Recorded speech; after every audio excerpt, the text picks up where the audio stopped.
Earlier about the wind speeds out there in that area, about 69 miles per hour. You guys have some really great graphics breaking down the wind speeds in certain areas. How bad was it out there in Columbia? I bet it was worse. Frankly, and then also you're dealing with the fact that we had a tornado warning in that area as well. That his earlier hit really looked like it was tornado damage. We'll have to wait for the official confirmation from the National Weather Service. But. Yeah. All right. So we have got ourselves a look at the scientists who helped tell this weather story, the hurricane hunters. You've got NOAA crews, and then you've also got Air Force reconnaissance guys going up and checking out these storms. They're sending down sensors, dropsondes to get us our information. Yeah, I mean, even when we were on air yesterday morning and afternoon, they were starting to collect that data, seeing those wind speeds get up above 100 miles an hour.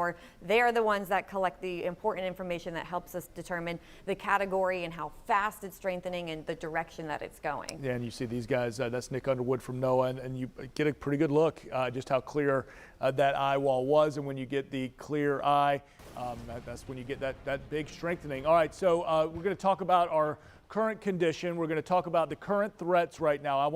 I'm starting with this map, and this illustrates something that's not happening right now. And what's not happening right now is our tornado watch. That has expired. We were in that for the better portion of yesterday and into early morning, so the wee hours overnight. And now that tornado watch has been expired by the National Weather Service Storm Prediction Center as well. So we'll take that as another good news of some resolving action happening right now, the exhale moments here with this storm. Now, for the Carolinas, a much different story. Charleston, South Carolina getting tornado warnings right now as these feeder bands. What was our story overnight, now moving into the coast of the Carolinas. A bigger picture look at the official moment of landfall happening very near Perry, Florida, 11:10 last night, a Category 4 hurricane up and moving very close. So I mentioned the wind's probably stronger than what official readings. We're going to have to get more investigation happening into Live Oak, right on the very edge of that eye wall.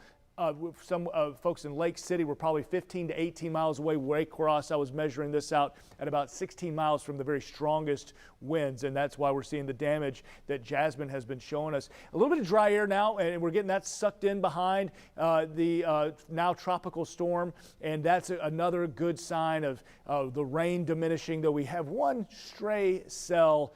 We're essentially situated right over Nocatee, moving offshore into South Ponte Vedra Beach. And I know a lot of folks sitting there without power. If you got the devices charging and you've been watching us, those showers won't last too much longer. Current winds now subsiding. We're in the low 20s. High tides for today. Let's watch the 5 a.m. So right now, St. Simons, your high tide is currently happening.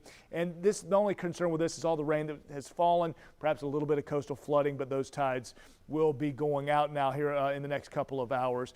Our computer modeling showing things getting much, much better in our 7-day forecast. Hey, guys, it's the weekend.